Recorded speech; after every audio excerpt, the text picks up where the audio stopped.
well. I would say the quality of the American democracy has declined tremendously during my lifetime. Maybe that's an illusion, but I feel that, and I can see even in the data that people had more confidence in government 60 years ago than they have today. And I look at that, and I've, of course, spent my whole life trying to understand that declining confidence in our government. And I find two factors that are at the core of this. One is that after World War II, the United States created a security state with the CIA and other institutions that were supposedly ensuring national security. But in fact, they really diminished democracy, because the first principle of the CIA is that it's secret and its actions are secret. And it does lots of things around the world that are not good, but they're secret. So this really undermined American democracy.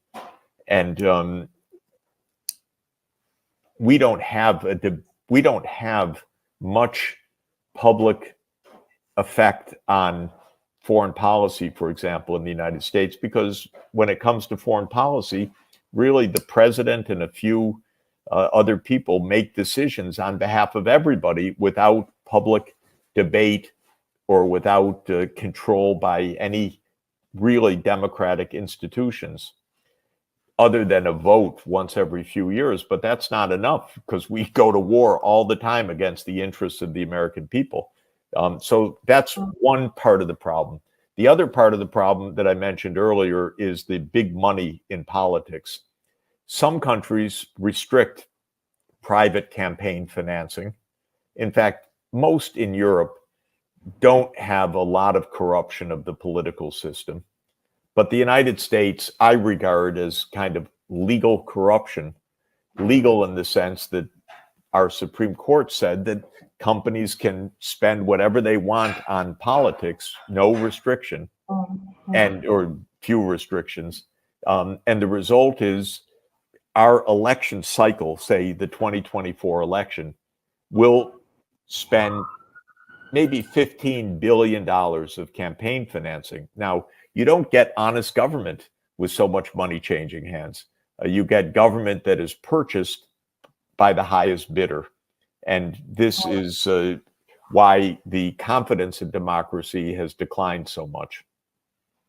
You mentioned, of course, the power of big money. I wouldn't be so optimistic about the situation in Europe. I just believe because the economies are weaker, then there's not so much money as in the US, but the tendency is practically the same. You mentioned Joe Biden and, of course, then President Trump. Probably they'll meet in elections next year, probably. Do you see the crisis in leadership? Because when we look in the past, we see many strong leaders who were both from Europe, from the United States, who were able to offer some vision and lead a society, some of them even towards a peaceful society. We mentioned Willy Brandt, Olof Palme. We can also mention Ronald Reagan as a special type of American heritage as well.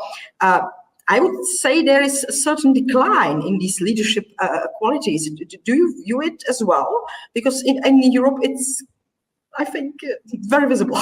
Yes, I think the quality of the political leadership in the US and Europe is very weak right now in general. Speaking of the United States, we have two leading candidates, one of whom is 81 and can't find his way off the stage anymore. He happens to be our president.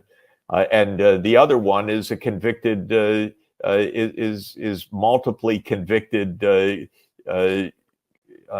psychologically unstable person who now faces dozens of criminal counts right now in trials coming up. So maybe we'll have an octogenarian who should never be running, and a convicted felon running for the presidency. This is a terrible, terrible thing, obviously. How can we get there? There are some other candidates. I'm hoping that Robert Kennedy Jr. Proves himself as a highly capable candidate, and I like him. We were schoolmates, we're friends, and he comes from a great political tradition. In fact, his uncle, John F. Kennedy, was, in my view, the last great American president, because after that, well, we had some very nice and smart people, a few, not very many. Jimmy Carter was one. But we've had a lot of failed presidents and failed presidencies. So the quality of leadership is quite low. And in Europe, it's also really surprising to me how, when the United States makes such bad judgments, European leaders tend to follow along the US lead. And of course, I'm very unhappy about the Ukraine war. I mean, everyone's unhappy about it, but I have a view that's somewhat different from the mainstream view, which is, in my interpretation, the war in Ukraine was caused by the US wanting to expand NATO. And of course, many in Europe say, no, it's all Putin. He did this. But I know enough history, and I was present at enough events to know how much the US provoked this war through absolutely stupid policies. Because if you're smart, you don't push a military alliance right up against Russia's border. That's just not a wise thing to do. Russia's extremely sensitive to the military of the West encroaching on it because of how many times Russia's been invaded by the West.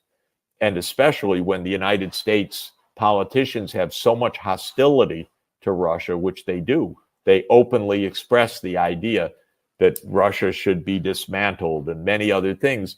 Of course, Russia's going to see NATO expansion as a direct threat to national security, and it's not going to let it happen. So this is just an example of terrible policy, predictable disaster. But the US went along with it. Now, my point was, the Europeans knew better. I know, because many Europeans told me many times, oh, NATO expansion to Ukraine is very dangerous. But then they don't say it in public. And they don't say it in public because the United States would get mad at them. And, they're afraid of the US. They shouldn't be afraid of the US. Europe should have its own independent foreign policy, and it should understand its own interests. And the interests are not just following along the United States. So this is just a very important example of the weakness of the political leadership right now in Europe as well as in the United States. Yeah, we see that here very well. So they're actually not able even to formulate the national interests.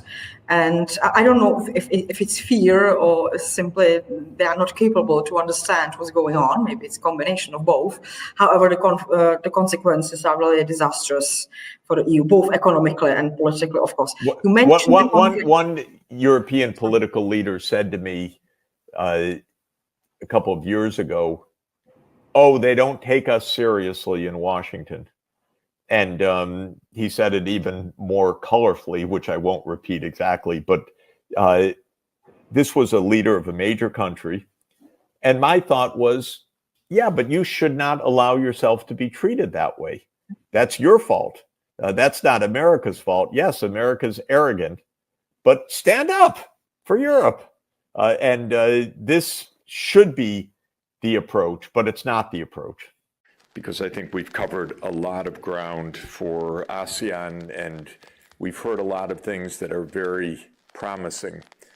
And that's good, because we need some optimism and some direction for how to overcome some of the big challenges right now. If we were to step back from our crises and look at some of the very fundamental trends in the world, we'd have a great deal of reason for optimism, in fact.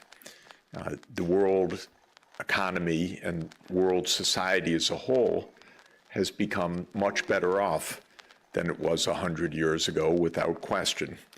Life expectancy has risen remarkably. Income in the world, on average, is now $20,000 per person if measured at international prices, and about $12,000 per person if measured at market prices. And this is a huge rise of incomes and well-being and quality of diets, protection of healthcare coverage, and many, many other really fundamental parts of our material life. And what Dr. Zhao described for China, which is absolutely incredible, for 1.4 billion people over a period of 40 years, has been achieved not quite at that pace, but very broadly in many parts of the world. And the underlying reason for those improvements is that science, technology, know-how has advanced and continues to advance even at an accelerating rate. So our ability to address practical challenges is really unprecedented right now. Our wealth is unprecedented, and our know-how is unprecedented. This is really the fundamental reason for being very optimistic about what we can do and what we should do in the coming years. What we've learned, though, is that there are at least three fundamental problems with the way the world functions. And that's what brings us to this workshop and what brings us to the Sustainable Development Goals. The first is that with all that progress, there are billions of people that have been effectively left behind this progress, that are really struggling for a variety of reasons.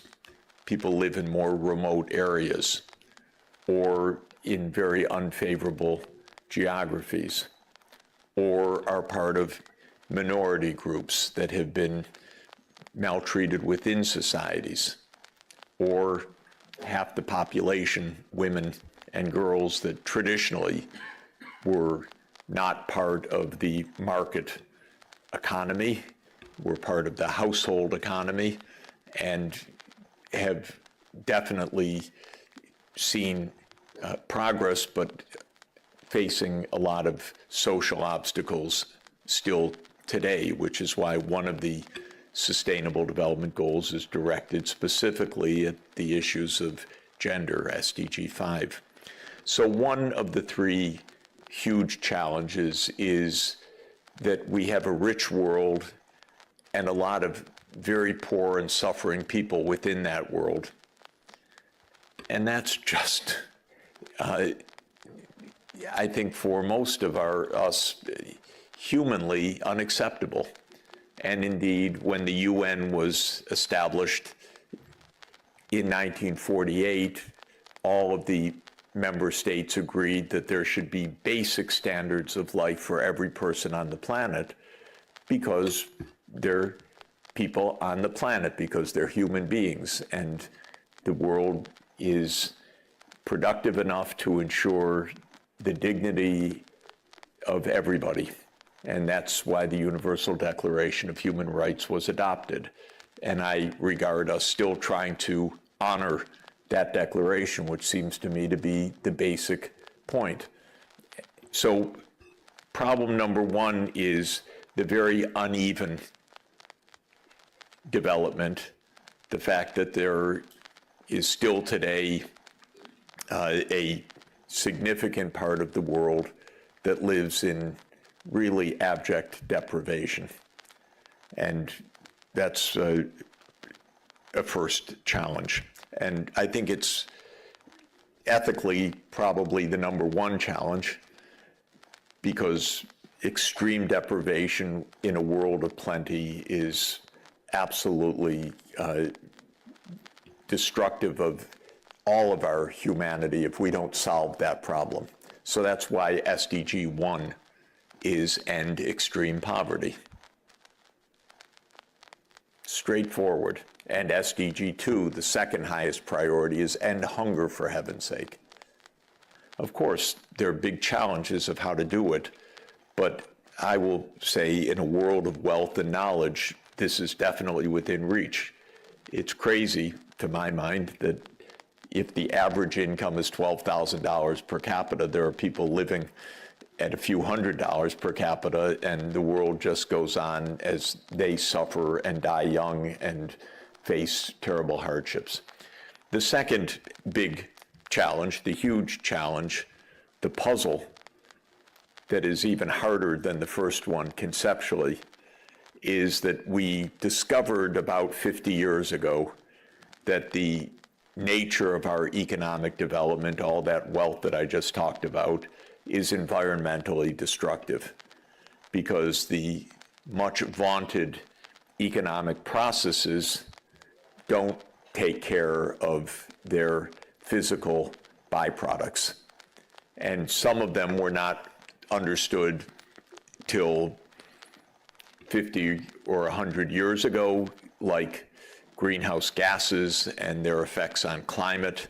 That required a scientific breakthrough of a quite deep order to understand that. It came by the end of the 19th century, and then it took at least 75 years to create measurement systems to verify the science. And we've more or less known from around 1980 that humanity is really changing the climate in ways that could be dangerous. And we're still struggling with that fact, because what brought us that wealth in the first place, starting in the 1800s, was fossil fuels. And then we discovered about halfway through, oh, those are dangerous. That's not good. So this is the second big problem, is that we have an economic system and a set of laws, rules, regulations, a global commons, the open seas, and many other factors of our economic system that mean that the scale of production is now self-destructive. And as I say, we've understood this intellectually at least for about 50 years.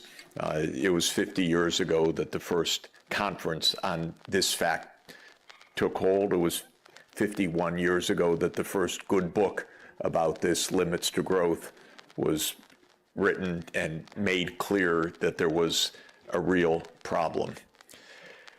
And we've not finished solving that problem.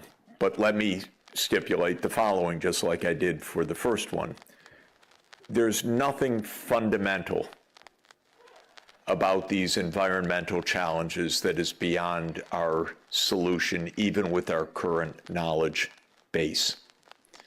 In other words, we already in 2023 have the range of technical solutions to 90% of the greenhouse gases, not 100%. We definitely don't face a choice between food and nature. We face a choice between destructive and non-destructive forms of food production. That's a very different choice. I haven't found in 40 years of my work on this a fundamental barrier to economic well-being and environmental sustainability. So I'm not in the degrowth school of thought, which says that what we really need is to reverse economic development. Not all economic development is good for human well-being. That's a different matter. But I'm not of the school of thought that says we've created a kind of society that is completely inconsistent with our environmental necessities or our environmental well-being or health. What we have is a very flawed economic system, legal system, regulatory system, incentive structure, so that we adopt or continue with technologies that are very ill-advised and do lots of stupid things because it's possible to make money off of those stupid things, rather than do the things that we should be doing. And I've not seen in all of my experience any calculations that show me that that doing the right things is beyond our reach, beyond our budget, beyond our economic means.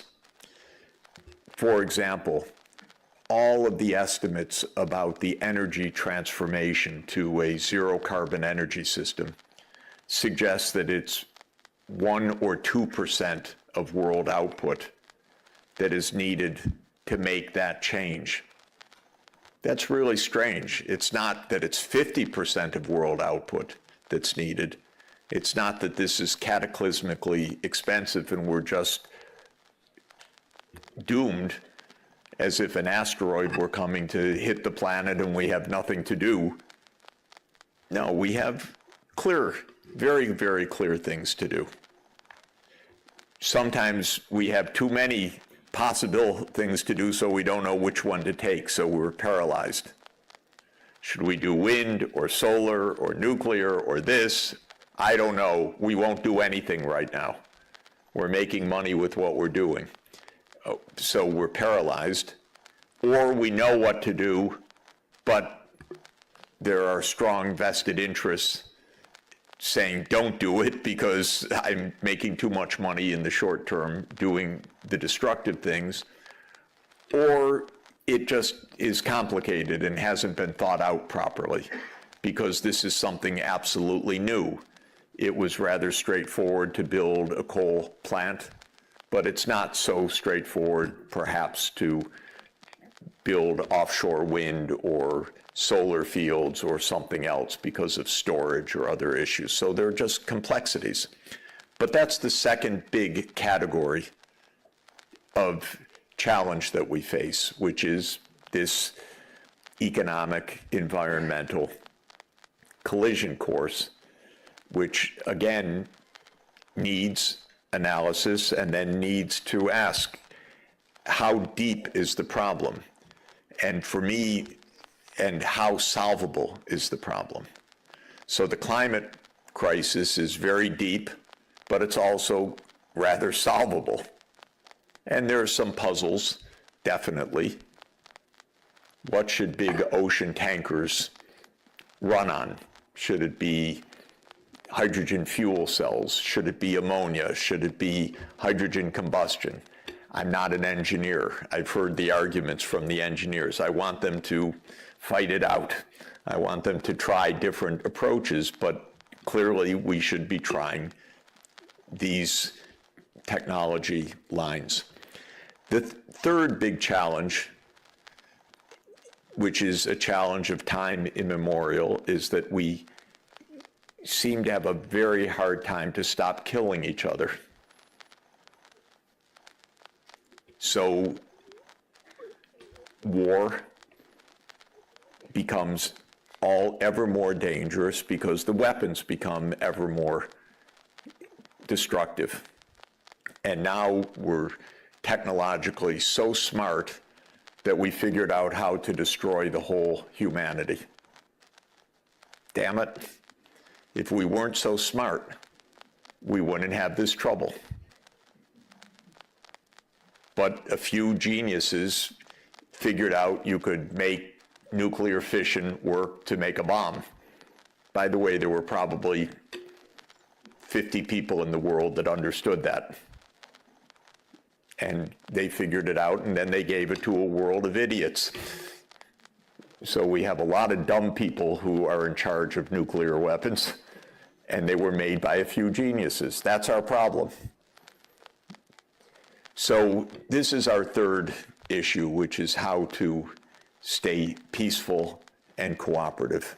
To my mind, these are the three big issues that we face, which is how to be fair and decent to people who are suffering, how to make sure that we're not self-destructive because our economic system is actually a complicated set of incentives that doesn't get things right, and there's no magic in how we have organized our economic life to handle issues like greenhouse gases, which weren't in Adam Smith's Wealth of Nations and are not part of the things that a free market can solve, and so forth. And the third is this interminable problem that if you read human history, we've been fighting with each other most of the time, but there are also glimmers of hope that there are long periods of peace, and we also have institutions for peace just like we have institutions for war. One of the things that makes me quite optimistic about China's rise is that China has been much more peaceful in its history than just about any other region of the world. And the amount of interstate war of China over the last 2,000 years is actually quite low. It's basically been wars of pastoralists coming from the north and sedentary farmers trying to fight them off. And that's been most of China's wars for 2,000 years. If you look at Europe's wars, it was just kill each other across the divide for 1,000 years, nonstop. So China at least has a peaceful tradition, and I think it fits actually with this idea of harmonious society, with the idea of global civilizations and so forth. I'm quite an optimist, I have to say, about that, because I think it actually there's a deep rootedness. So that's all we have to do. End poverty, protect the environment, stop killing with each other. All right?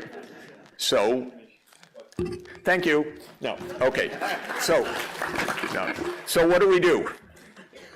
To my mind, the basic thing is we should think hard about each of those things and then come up with plans. That's the most basic idea. That sounds so dumb. Why am I saying that after 40 years? Don't I have anything more intelligent to say? And the thing is that the way that our social systems work is not to think and then solve these things. And that's very interesting. Our economic system is designed around a different principle, which is let people do what they want, get rich, go find your job, go buy what you want, but not solve problems. So in economic land, it's not oriented towards solving problems. It's oriented towards doing your thing. Businesses are supposed to go make profits, and we're supposed to be good consumers, and we're supposed to be smart in the job that we pursue. But at least in market economics, which became the dominant ideology of the Anglo-Saxon world and then the world, it isn't to solve problems, it's go do your thing. So don't expect the answers to these problems to come from the economic sphere or from the business community. It's not their job. Their job is to run a business. It's to make money. So that's problem number one, that we don't think in the economic sphere about end goals. We're supposed to just do our thing. And then politicians. In most politics, it's not about solving problems. It's about maintaining power. And that's even the goal. And you have experts on maintaining power. All the politicians have little Machiavellis around them, handing them, this is what you need to do to stay in power. And that's your goal. And so politics, at least in my country, has very little to do with any goals. I don't know what any American goals are. We have no goals. We have some heroes, our founding fathers. We love the Constitution. We like the July 4th Independence Day. But we have no goals. And even when I hear Dr. Zhao talk about China's goals, you could not have that in the United States, stating those goals. Because that's socialism. You're not allowed to have goals. So politics is not oriented towards solving problems. Really, it's management of power, competition for power, holding on to power, benefiting from power. And so we don't see from our governments most of the time these big goals and how to solve them. I really think China's been different in this period, the last 40 years, from most other governments. And I think the success is a result of that, actually, that it's really, and why? Well, I think this is a very interesting question, but a few countries at a few times have very clear goals. Maybe because of survival, maybe because of their past history, maybe because they have a successful neighbor, so they want to imitate the success. Maybe, like in Singapore, because a genius came, Lee Kuan Yew, and he had a very, very clear idea.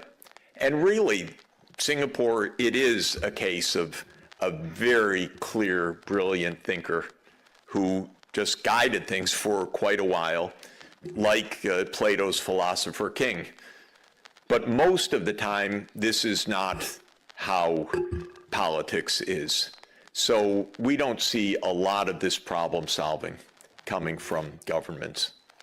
And the third thing is, in my country, which became the most powerful country in the world for the last 75 years militarily, they really think that fighting wars is a big part of what governance is about.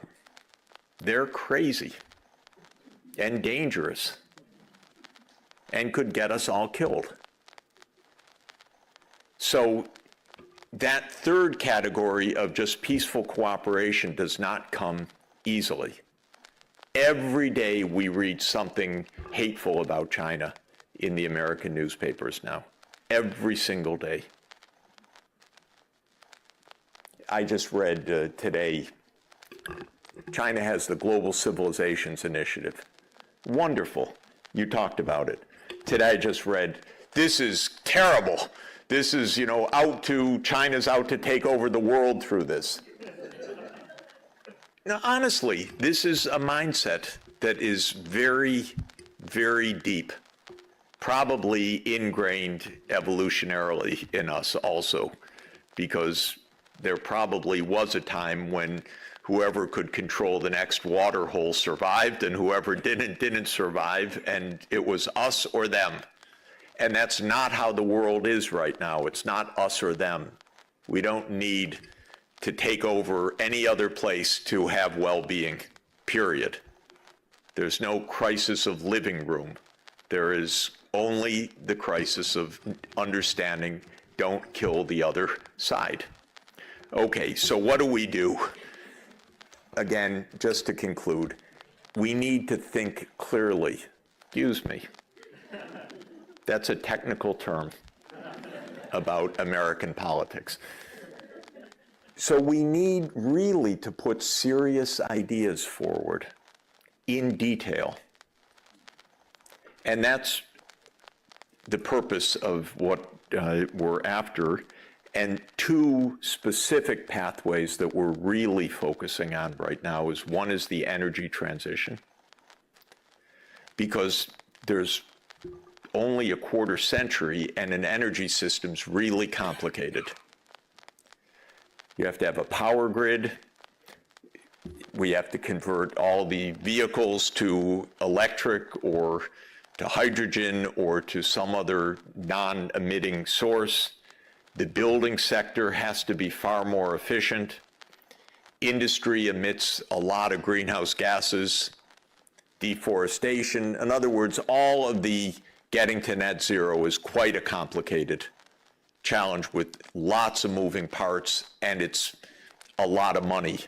Not more than an energy system costs, but an energy system is trillions of dollars a year, and so it's worth getting right. So that's the first of the pathways. And the second is the land use and ocean use, because we're really so close to destroying everything irreversibly. When the species is lost, it's never coming back. And when the ecosystems are degraded, many of them never return. And if we pass climate thresholds, we're just going to spend the next century in disaster of calamitous sea level rises, storms, heat waves, and so on. So we're very close to that. So those are the two main pathways that we are really focusing on: the biological and its association with food production and with other agricultural production. And for this region, that's central, because this is a biodiversity Garden of Eden, and also a biodiversity threatened region intensively. All this beauty, and it's being torn down. And it can happen so fast because economies are very, very large right now, and demands. China could deforest this country just by its demands for tropical hardwoods without a problem, unless you take care. So those are the two areas that we really want to focus on. And the final point that I want to say is, again, about this third category of cooperation. It happens that when you look technically at an energy program or at an ecosystem program, no country can do this by itself. Nothing can be done other than at the local level, but plans need to be transnational without question. So there's a lot of local action, but they have to be part of a broader framework. And that's why this is an ASEAN workshop, because ASEAN countries are not only together on the map and not only physical neighbors, but have work to do together, because ASEAN countries cannot achieve their goals without working together. And so we need to do this at a transnational planning level. That's hard, because there are no elected transnational officials anywhere. All transnational organizations are weak, because none of them has an army. None of them has political leaders. We're organized at the national level in the world. That's where the physical force lies. And that's where the politics generally lies. And yet we have global and regional problems that need addressing urgently. The Mekong is not going to be saved one country at a time. It's going to be saved by China, Laos, PDR, Cambodia, Vietnam working together. Without question, there's no way to do that one country at a time. It's got to be done in the watershed. The energy system for Malaysia absolutely needs to be integrated with the rest of the region. And those regional institutions are weak politically and organizationally, and they need to be strengthened considerably. And then the question of what region is the right region for this. We're dealing with ASEAN because it's a crucial, established regional entity. But I said yesterday, and I'll say it again, I think for the energy sector, RCEP is even more appropriate. That's adding in ASEAN plus China, Japan, Korea, Australia, and New Zealand. The United States would have a fit, by the way. I'll be done in 1 minute. The US would have a fit. You're cooperating with China? Well, my strong advice to you is cooperate with China closely. And my strong advice to Australia is don't build a submarine base, cooperate with China. And let's not waste money on nuclear submarines right now and raise the tension more. So my own advice is that broader group, and I hope India joins that group, and then we've got a lot of the world together in a way that could actually solve the problems. So sorry for the long rambling, except I believe that all of these problems are solvable.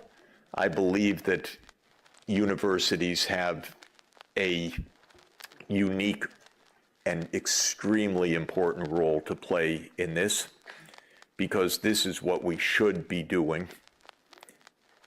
Training, teaching, educating, researching, policy analysis, and really trying to make politics work the way that it should, which is for the common good.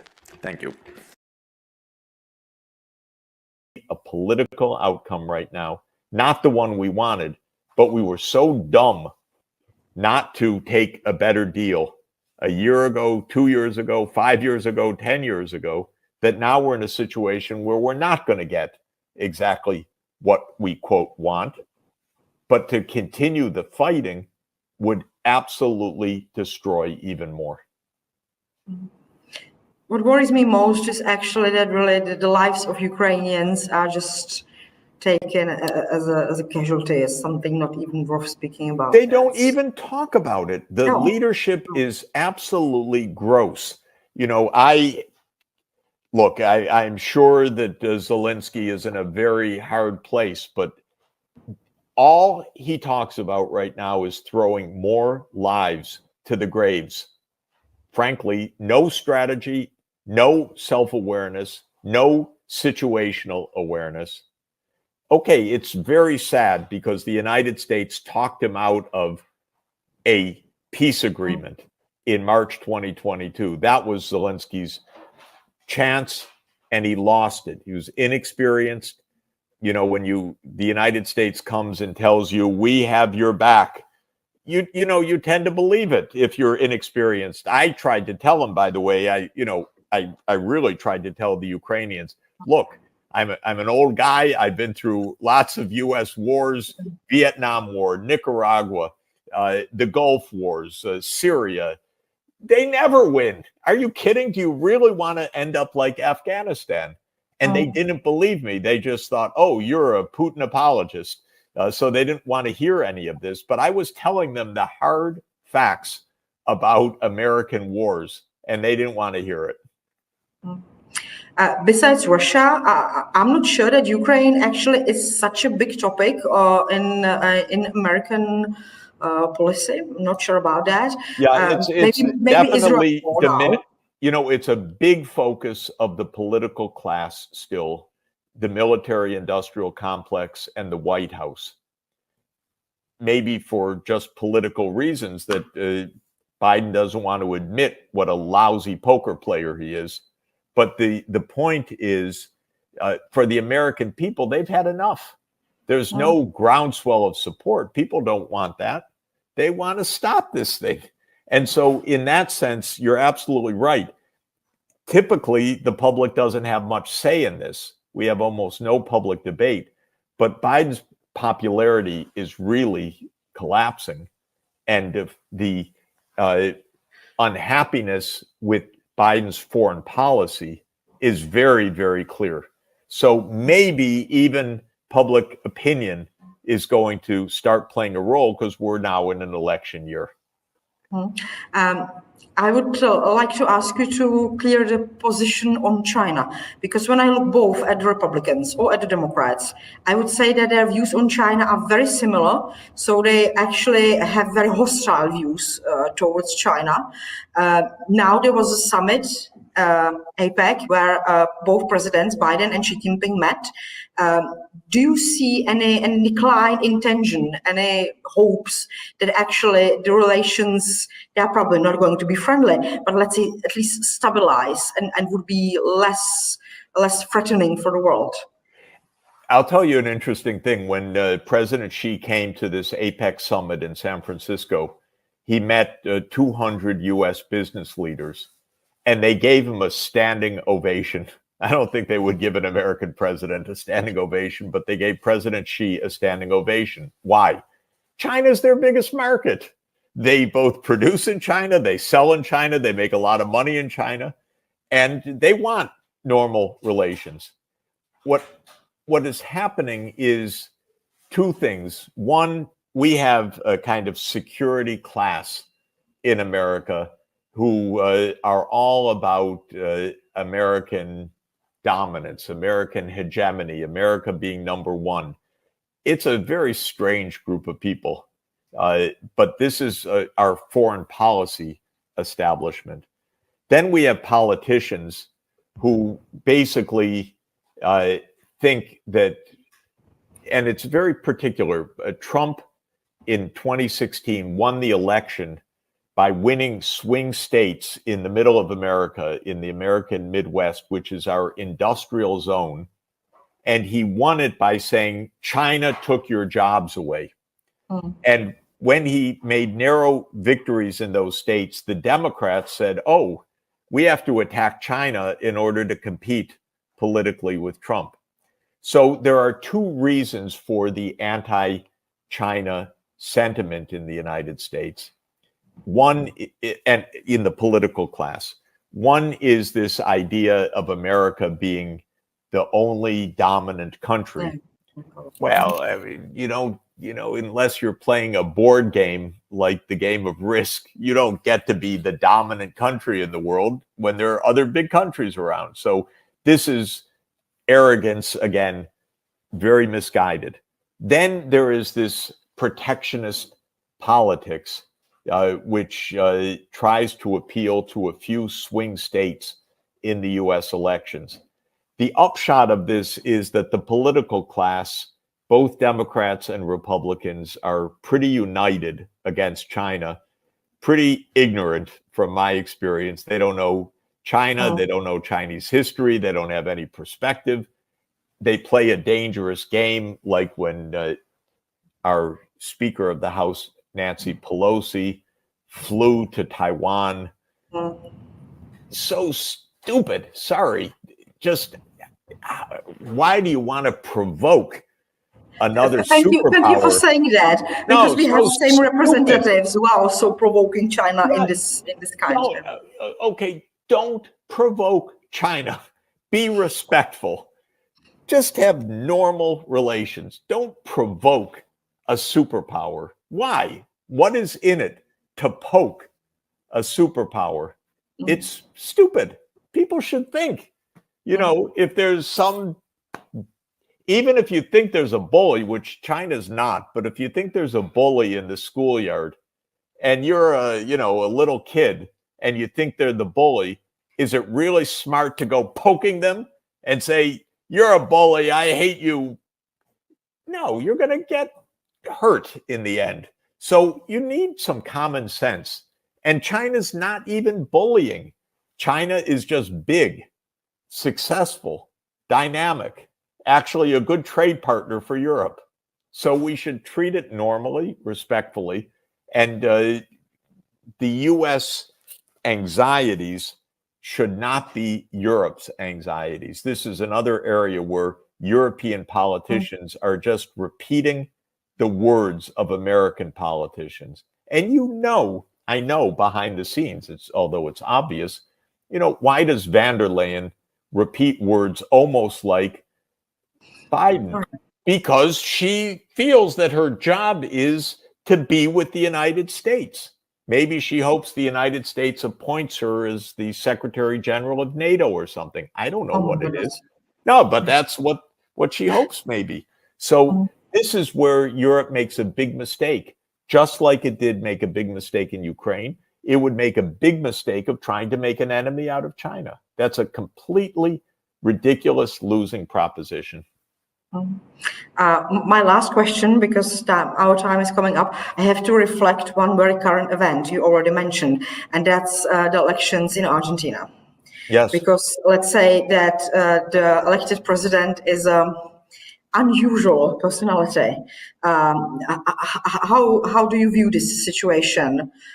Is there a danger for BRICS or maybe for other Latin American countries with his very strange suggestions as for foreign policy, as for economics?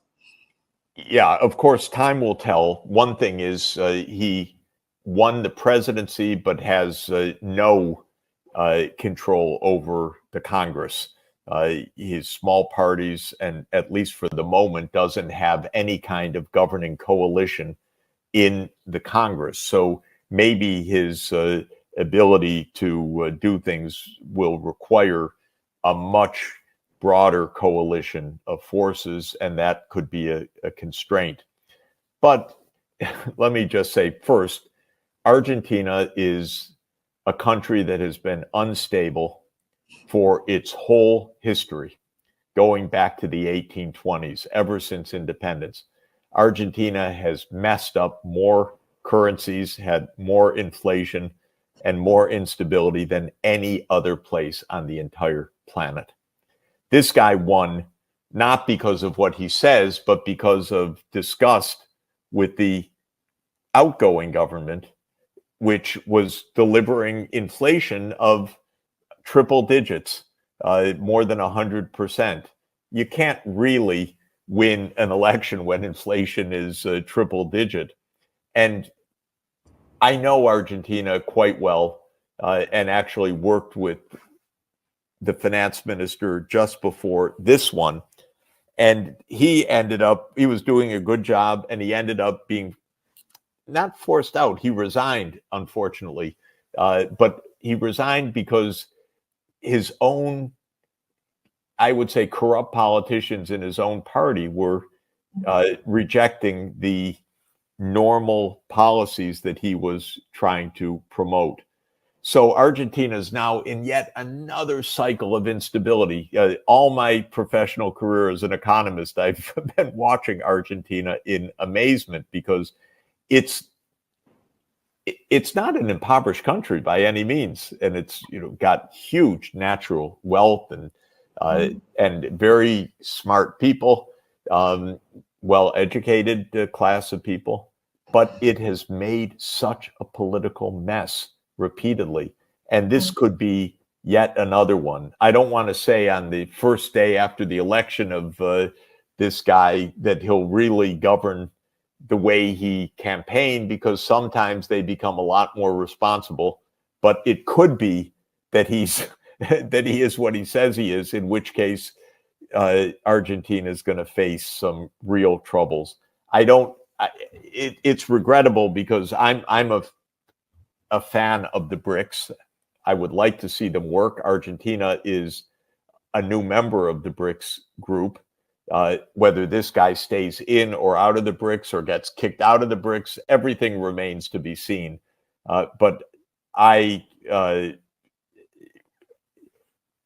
only hope that this guy was making this as a persona, not as a real politics, because his real politics, if delivered this way, would be very, very detrimental to Argentina.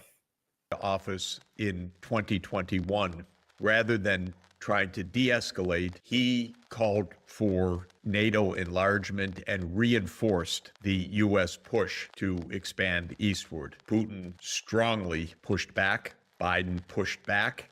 The U.S. signed several statements in 2021 confirming that NATO would enlarge. I think this was all absolutely irresponsible. Russia massed troops on its border and put on the table a draft U.S.-Russia security agreement on December 17th, 2021, based on no NATO enlargement. The Biden administration formally replied that it was not willing to negotiate over that issue in a response in January. Then Russia invaded on February 24th, 2022, making clear that it was the failure to reach an understanding on the NATO question that was central to Russia's action. 4 weeks later, Zelensky declared that Ukraine was accepting of neutrality. In other words, the initial Russian invasion brought Ukraine to the negotiating table. And during the second half of March, with the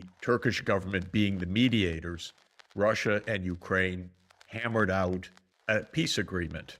Incredibly, the United States blocked it because the United States told the Ukrainian government, you fight on, because American policymakers had two ideas. One was that Ukraine should not be neutral, it should be a NATO country. And second, that the war would be won by some combination of Western armaments and financial sanctions. And so the U.S. ratcheted up the war. Putin said, no, we don't stand down, we fight, and mobilized hundreds of thousands of Russians in the summer of 2022.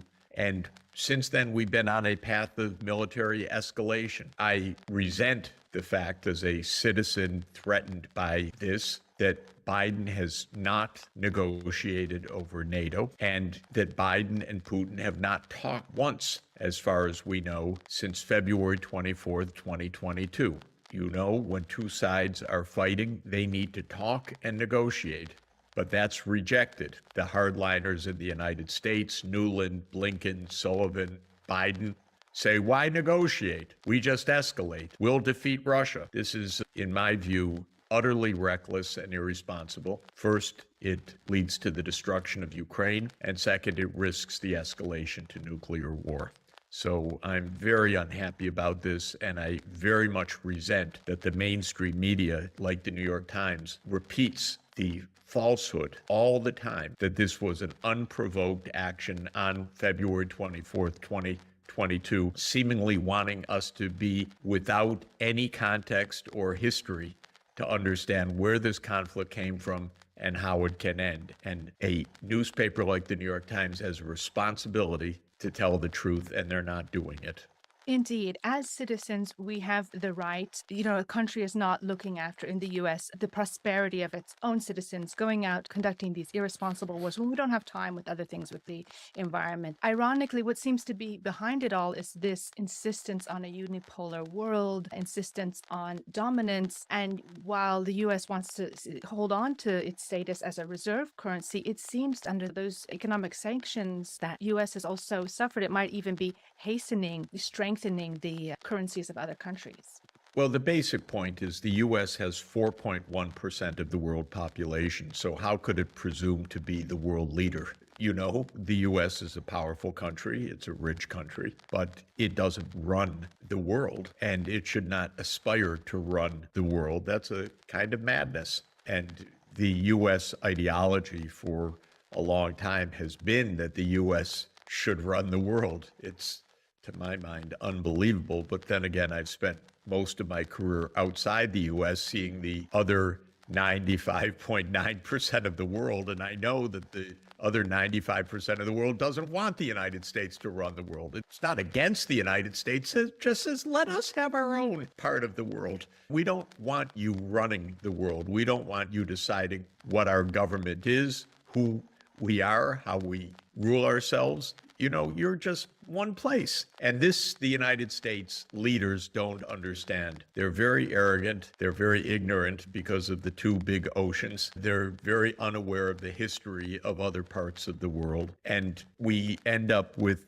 this arrogant and naive and dangerous foreign policy because there's no doubt the United States is rich and powerful, and it makes lots of weapon systems. And I'm 68 years old, and the United States has been at war almost every year of my life, from Vietnam and Laos and Cambodia and Nicaragua and Afghanistan and Iraq and Syria and Libya and now Ukraine. Come on, give it a break. And the U.S.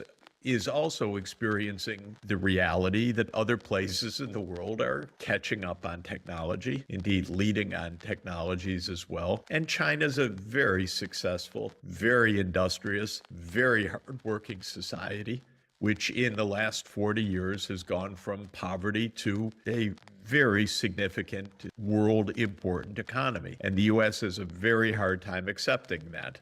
The U.S. attitude, if you listen to congressmen who don't seem to know anything, is, oh, if China's successful, it must be because they're cheating. What about because they're saving more than 40% of GDP, that the Chinese people have been engaging in a remarkable upgrading of education, hundreds of thousands of PhDs minted each year, massive scientific research programs. Come on, this is the truth. And so this arrogance is not allowing the truth to come through. But you mentioned one specific point, which is the role of the US dollar. Part of the US strength after World War II is, well, the U.S. was basically the only economy standing, and it was a technologically advanced, rich, large economy, the world's largest, and the dollar was really the only internationally usable currency for quite a long time. So the dollar system became the center of how you do international trade. When you trade in goods, they're denominated in dollars. When you buy the imports, you pay in dollars, meaning you use accounts in U.S. dollars, typically in the U.S. banking system. When the transaction is closed, it's closed through the so-called SWIFT interbank system. And so the U.S. has had what France long ago called an exorbitant privilege, that it could print a lot of money because the rest of the world was holding dollars, using dollars. The dollar was the basis of the world economy. That's changing now.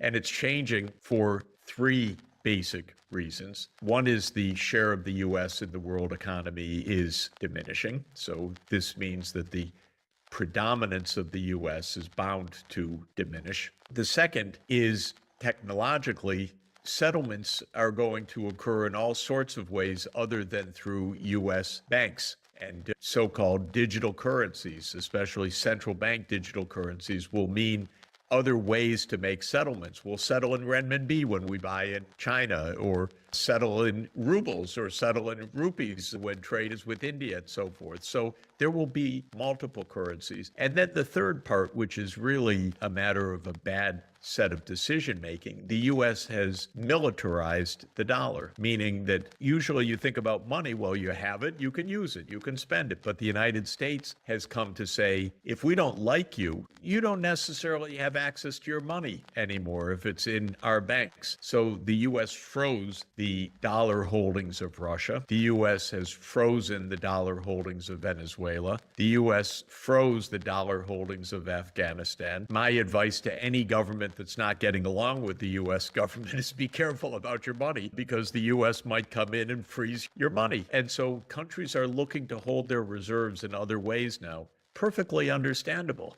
And I think that this is another part of the move to a multi-currency international system from a dollar-based international system. And you mentioned the possibility of a reserve currency being the renminbi. And so there's other things that are not often reported about China. One, and I know that you've written about this as well, is that they're stepping in where America's policy of destabilizing and it's destructive China, in some cases in the Middle East, is stepping in as a peacemaker, and it's less expensive if we can achieve peace. Well, probably the most remarkable diplomatic achievement of recent years, I would say, is China brokering a peace agreement between Saudi Arabia and Iran. In the American idea, those two countries were implacable foes. They could never agree. And for the United States, Iran was the enemy and Saudi Arabia was the ally. But the whole idea of U.S. foreign policy is you bring countries under your authority as an ally of the United States, like Saudi Arabia, and you fight your enemies on the other side. But China has a different idea, which is that Saudi Arabia and Iran had no fundamental reasons for this dissension, but they have plenty of reasons for cooperation. For one thing, they're both being hard hit by climate change. They need to cooperate because the water crisis is quite severe. They're both hydrocarbon economies. They need an energy transformation, which is very profound. And so the Chinese facilitated a reconciliation between the two. I'm very happy about that reconciliation, by the way. The fighting between, the bitterness between Iran and Saudi Arabia divided Western Asia. It contributed to an absolutely devastating war in Yemen, in which the United States gave its military support that killed a lot of people. And it destabilized a region that needs a lot of economic transformation and technological upgrading and change. And so this agreement is really a big help for the whole region, not only for the two countries involved. And China gets a lot of credit, in my view, for having the wisdom to see that that was a conflict that could be solved, not just exacerbated. But the U.S. approach was always to push at it. Even when the U.S. made an agreement with Iran, the nuclear agreement called the JCPOA, the U.S. government walked away from it. And then it maintained sanctions on Iran because the U.S. is not really serious at making peace most of the time. It's got an us versus them mentality. And I find that very destructive and not in the U.S. interest. Yes, and I hope that China maintains this sensible approach because it's dangerous what's happening now in Taiwan. And just help us understand the situation, like in that through line between these proxy wars and what could happen in China. Well, the situation in Taiwan is like the situation in Ukraine, very explosive, very dangerous, and requires cool heads to avoid a conflict. The fact of the matter is that actually all three governments, let me say, the United States, Taiwan, and China, have a policy that there's one China. And whether it is the government in Taiwan or the government in Beijing, they both say there's one China. They disagree on what happened in 1949 and how China should be governed, but they don't say there are two countries. And the United States, when it established diplomatic relations with the People's Republic of China, very clearly said that there is one China and has one China policy. And that is how to keep peace and to make sure that this tension between Beijing and Taipei does not boil over to open conflict. But the United States started to play games with this. It started to form a military alliance with Taiwan, in effect, which is really coming into a military alliance in the middle of one country. And this is an extremely dangerous and imprudent thing to do. And Biden starts talking about how we're going to defend Taiwan, and the American politicians talk about how a war is coming. It's all utterly reckless, irresponsible. And what we should have is trying to reduce tensions, diffuse tensions through negotiation, through talk, through peace-building ideas, rather than stoking the idea that some conflict is inevitable. A conflict would be devastating, of course, first and foremost for Taiwan, but actually for the whole world. And so this needs to be avoided, and we need cool heads, and we shouldn't have American politicians saber-rattling. We should not have Speaker Nancy Pelosi fly to Taiwan after the Chinese government has repeatedly said, don't do that, don't provoke, don't stir up things. Don't make conflicts where there don't have to be conflicts. But the United States leadership doesn't listen very well. It's the same thing that when Putin said many, many, many times, do not expand NATO to Ukraine. The United States, oh, sorry, we don't hear you. You have nothing to say about that. That's none of your business. And then war comes. This is very typical of American foreign policy because American foreign policy leaders are too arrogant and they don't listen.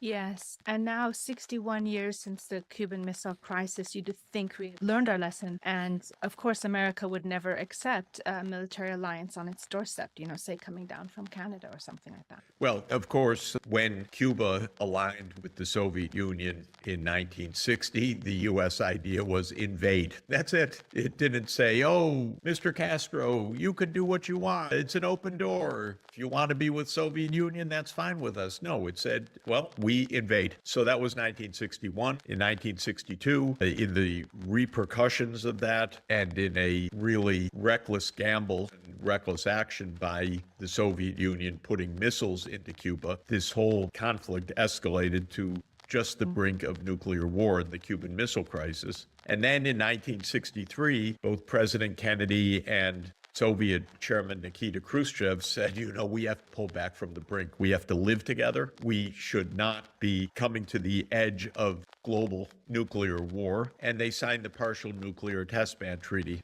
in the summer of 1963, proving that even at the height of the Cold War, if the mindset is right, you can make peace. And that's the mindset that we need now. Yes, it seems like the neocon mindset never really went away. Just help us understand, because to my mind, Ukraine is not indispensable for the US, right? It's just this idea of NATO enlargement. But there's other forces behind the scenes that are, profiting or pushing. And I understand that Zelensky, secured $110 billion in US aid and, of course, humanitarian, financial, military support. Also, like key partnerships with, the BlackRock venture capital firm, Goldman Sachs, to privatize Ukrainian assets. So that would then deepen the country's debt. So help us understand that a little, the path forward. How do we get out of this? Well, when the debate raged initially in the 1990s about the wisdom or lack of wisdom of NATO enlargement, which was contrary to what we had promised and was not wise, a lobbying campaign took place in the United States led by the military-industrial complex. Very crude. That's how American politics works. Bring out the big bucks. So it was Raytheon and Lockheed Martin and other big companies became the lobbyists. And then, American congressmen, they salute money. They salute campaign contributions. They salute the lobbyists. And so this is how American politics works. There are always financial interests that are also playing a role here. So we have a mix of ideology, confusion, lack of historical sense, arrogance, and money all stirring the pot. It has very little to do with the American people, though. The American people are not asked about anything. The votes on money for Ukraine are generally almost secret because they're not really debated. They're just measures stuck into some other piece of legislation so that you never have to debate the fact that we've spent more than $110 billion so far on Ukraine, and nobody's really been asked about it. Nothing of the American people haven't really been asked. So this is how American politics works. Now, what should be done? This war should end by the United States saying that NATO will not enlarge and Russia saying we take our troops home. That's the core of this. That was available in December 2021. It was available in March 2022, and it's still available now. It doesn't solve many, many other issues. What happens to the territories? What happens to Crimea? These are for negotiations, but the basic idea is that the two superpowers back off and that the war stops and that we go to political solutions, not military solutions. And that should be our priority. And so finally, as you think about the future, the prospect of nuclear war, the kind of world that we're leaving the next generation, what would you like young people to know, preserve, and remember? Young people should lead the way to a safer, cooperative, peaceful, and environmentally sustainable and fair world. This is the point. We need to build the future we want, not to feel trapped in this mindless cycle of violence and environmental destruction. The problems that we face are solvable, and they are not driven by the needs of the people. They're driven by greed or power seeking of elites. And we need to have a new generation say, this is not working. We want a world that is at peace, that is shared in prosperity, and that solves the environmental crises, which have become so deep and are neglected in part because we are wasting our time, our lives, our resources on these useless wars. No, let me say it's the first book of Western political science is the better way to say it, because Plato had written the Republic a generation earlier. But it's the first book of political science. It is paired with his ethics, Nicomachean Ethics, as two joined volumes, because for Aristotle, ethics and politics were the same.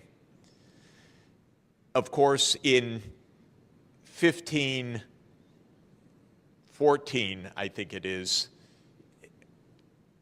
Machiavelli wrote a very different political science. He wrote a handbook for the prince, which was about how to maintain power.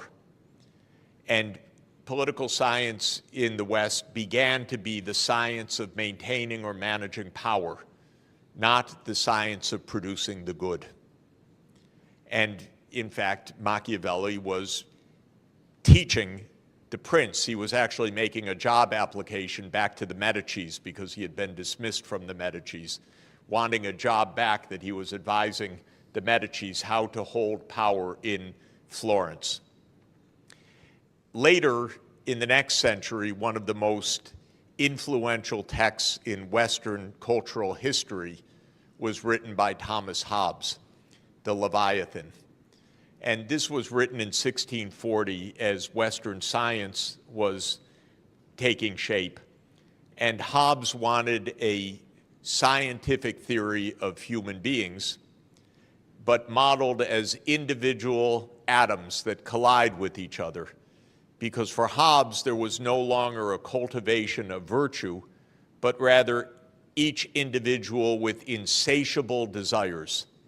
So Hobbes's model of human nature is that it is simply unbounded desire. It can't be taught to moderate desire. It can't be cultivated for virtue. It is individualistic and it is insatiable. And so Hobbes said, unless there is an overarching power, people will kill each other. And so we need a Leviathan, he said, to stop human nature from committing non-stop violence. It was a very pessimistic view of human nature, but notice the main point is no longer was there any idea of developing virtue. That was deemed to be impossible. Instead, one needed institutions to reflect harsh reality. This is the flip of philosophy. It's no longer about cultivating the good. It is about controlling the bad. Then interestingly and importantly, this was amplified at the beginning of the 18th century, first by a very influential public intellectual, Bernard Mandeville, who wrote an essay in London called The Fable of the Bees. And in The Fable of the Bees, the most aggressive bees win, but they make the hive powerful and great. And if you try to control the avarice or the vice or the aggression of the bees, the hive actually dies. So this was now a philosophy of empire, that power seeking was good because it would make the society powerful and wealthy and able to dominate over the other bees. So it was taking Hobbes and adding another element.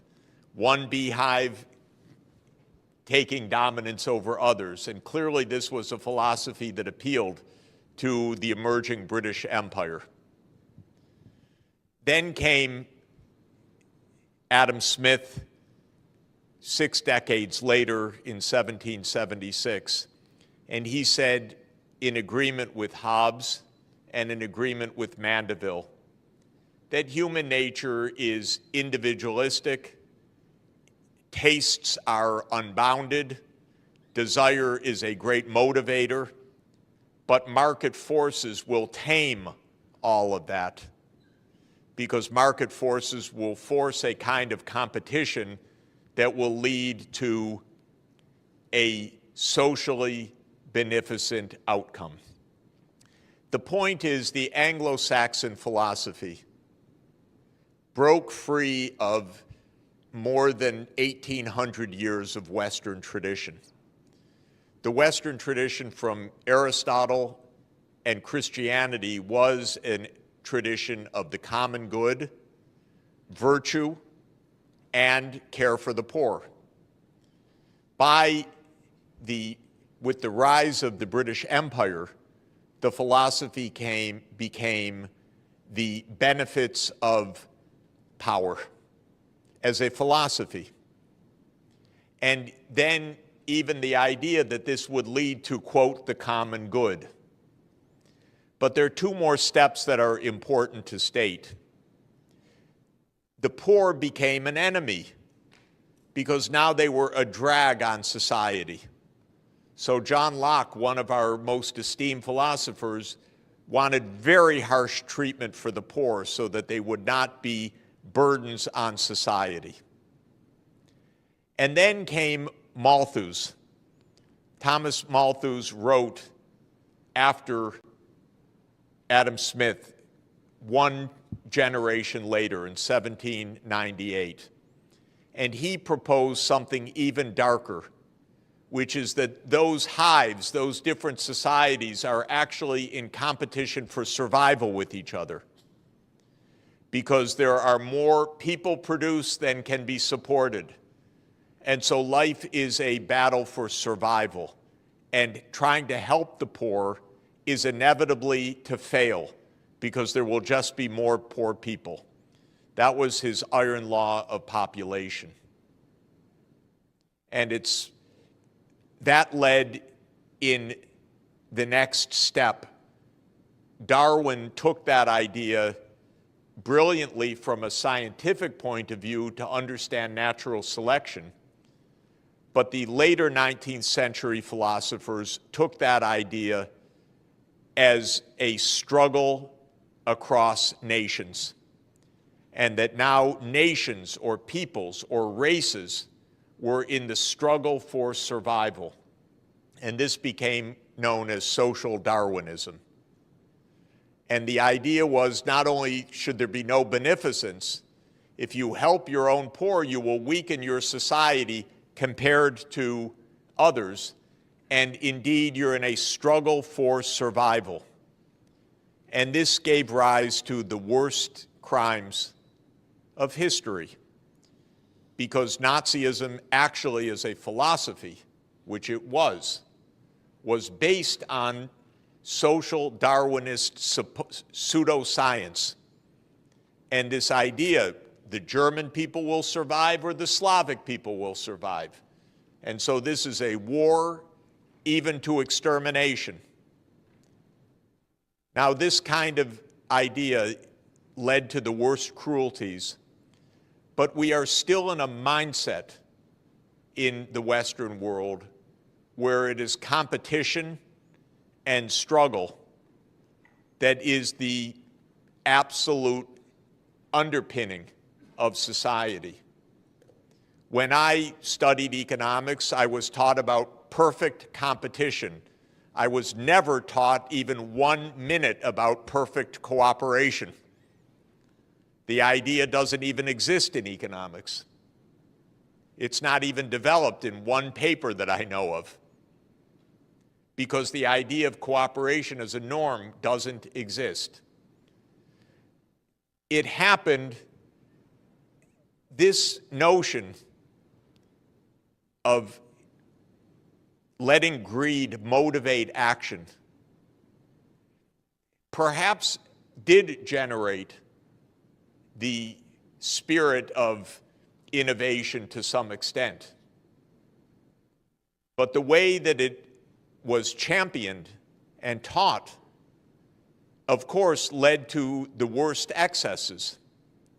So the world became rich, and those who were rich became devoid of benevolence and compassion. And a terrible writer in the United States who became quite popular, Ayn Rand, a kind of popular philosopher among young people and among many politicians, wrote a famous essay about the virtues of selfishness. So selfishness became the virtue, actually. That's the literal title of an essay. It's unbelievable, and she is championed by many still. These novels are unbearable to read, but they are part of our philosophy. So I went on too long, I know, because the sign told me to stop 5 minutes ago. But so that's not very benevolent of me. But let me say the following. I believe we've had a deviation from the right path in Western civilization. There are roots of Western culture that we can really use to find a path of virtue and politics that is ethical. But the Anglo-Saxon version deeply lost this tradition. And there are many fascinating reasons for this, but it was mainly the rise of power of the British Empire, which was in many ways an extremely nasty empire. And the United States learned everything it knows from the British Empire because it aims to be the continuation of the British Empire after World War II. And this is what needs to end, a world that can return to the common ethical principles of virtue. Now, let me just conclude by saying I am hopeful that this can actually happen. And I think you at the table need to help lead that. And we need to help explain these things. And when President Xi Jinping launched last year the Global Civilizations Initiative, I think that this is actually an important opening that is very positive, because China has said we should go back to our roots of culture to find a way forward, which I very much subscribe to. And the GCI, or Global Civilizations Initiative, is an invitation across civilizational wisdom.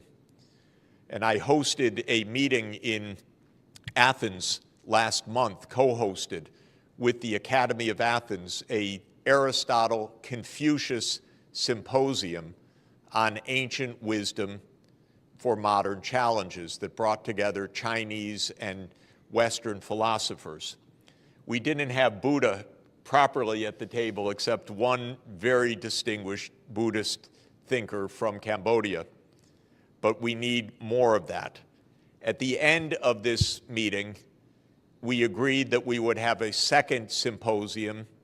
This time, I hope it is the Aristotle-Buddha-Confucius Symposium in Shufu, in Shandong province in July. I hope we could participate together in that. We will be back for that. Many philosophers are interested in that. I will be in Shufu in next month for the Nishan Forum, which is also a philosophical forum, but the Shandong government has asked to host the follow-up meeting of the Aristotle, Buddha, Confucius symposium.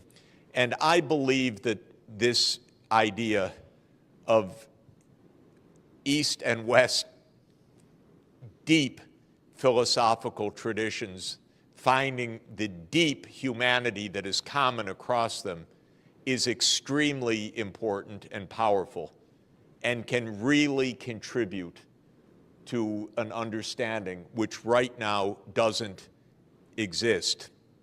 And I think the failings of this understanding are overwhelmingly on the Western side, if I may say so, because we are steeped in a philosophy of competition and even war.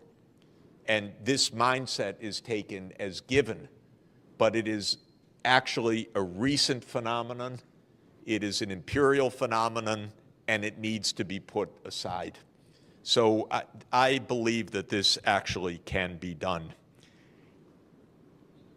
Can I have 2 more minutes?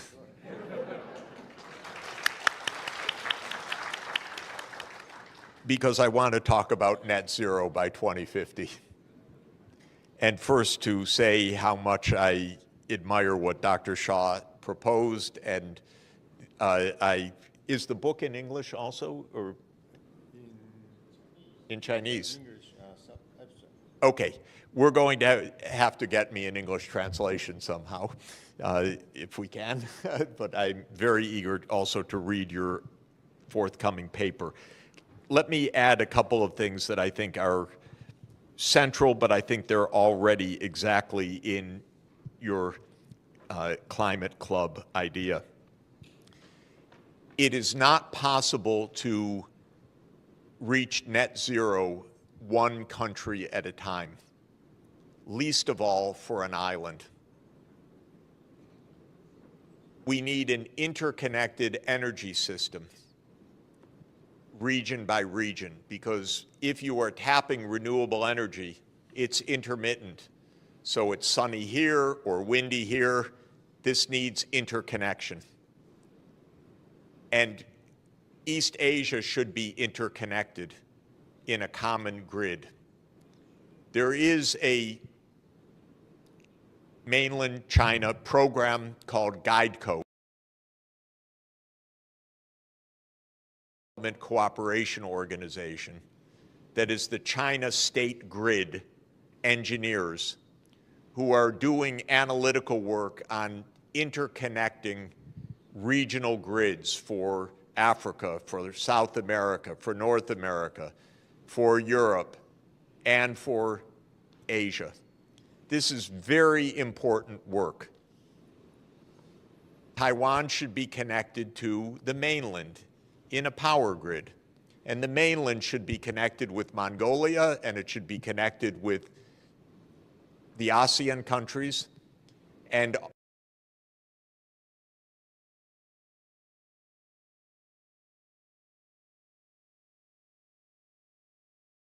with submarine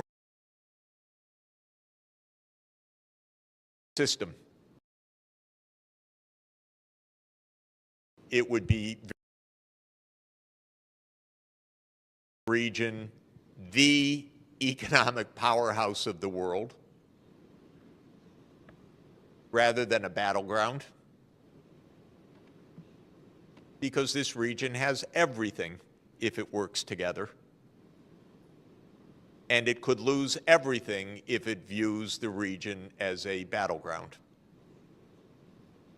I think everyone in this region can understand this. The only one that does not is my country, actually. But the U.S. needs to be told, let us solve our problems. We know how to discuss. Don't meddle, because you will make a mess. This is actually the truth. This is true about Japan. It's true.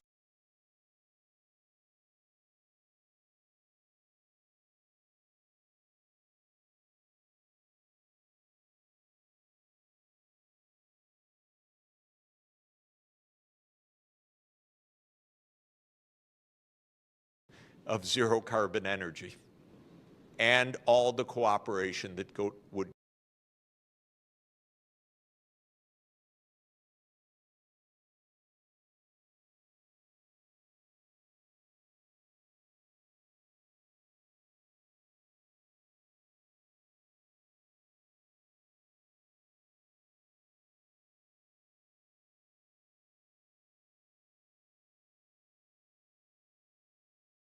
the regional cooperation, the regional structure, and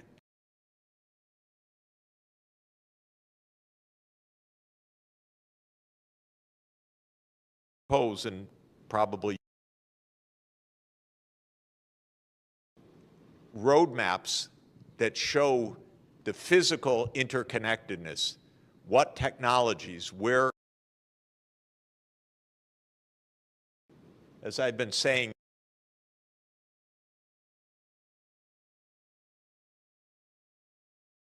opposite of a plan. It's 80% fossil fuel. What plan is that? Nothing.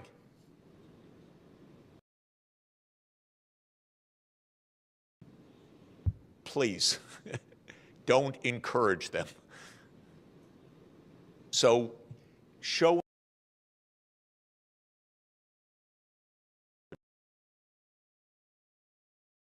fantastic work.